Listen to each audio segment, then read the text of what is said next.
Muling nagingay at nagdiwang sa online world ang Kat Den fans. Spotted kasi sa house blessing ng mansyon ng pamilya ni Catherine Bernardo sa isang exclusive subdivision sa Commonwealth, Quezon City sa Alden Richards nitong Huwebes ng gabi.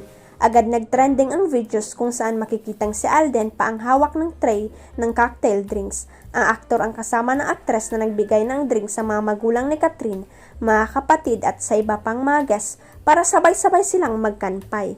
Pinusuan din ng netizens ang video kung saan makikitang tinutokso ng mga guests ang Kat Den pero tinawanan at sinayawan lang sila ni Catherine.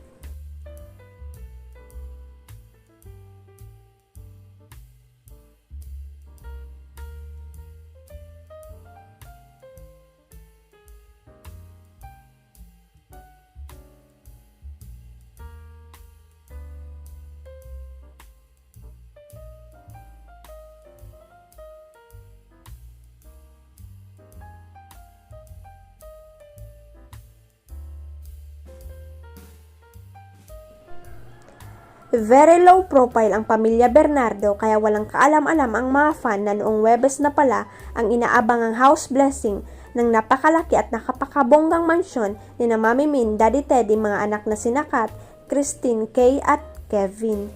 Habang sinusulat ito ay wala pang sinuman sa pamilya ang nagpo-post tungkol sa nasabing event. Tanging mga invited guests lang ang nagpost sa kanilang social media account tungkol sa house blessing kaya nalaman ito ng netizens.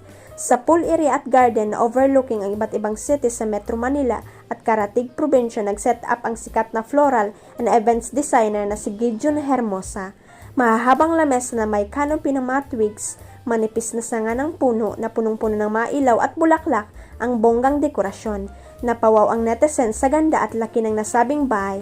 Isa sa main attraction ng house ay ang main door na makikita ang napakagandang visual art na gawa ng sikat na sculptor at visual artist na si Jinggoy Buensuquiso. Kinabiliban ng madlang people ang TVhost comedian na si Melay Cantiveros sa naging payag niya tungkol sa pagkakaroon ng baby number 3. Sa kanyang panayam kay MJ Felipe sa ABS-CBN News, nausisa siya kung wish rin ba niya ang pagkakaroon nila ng baby number 3 ng asawang si Jason Francisco. Sa una ay pabirong sinabi ni Melay na magkakaroon sila ng lalaking anak na ipapanganak ng April para matawag nilang April Boy. Ngunit pagkatapos nito ay naging seryoso na ito sa kanyang sagot sa pagkakaroon ng pangatlong anak. Pagbabahagi ni Melay, hindi lang silang mag-asawa ang dapat magdesisyon tungkol sa usaping ito kundi kasama ang mga anak sa kanilang pagdedesisyon. Hindi lang kami ang magdedesisyon din ang magkapatid. Kung gusto na, gagawin na namin ni Papa mo. Pagbabahagi ng kapamilya star. Amin ni Melay, hindi para gusto ng kanilang bunsong si Stella ang magkaroon ng little brother o sister.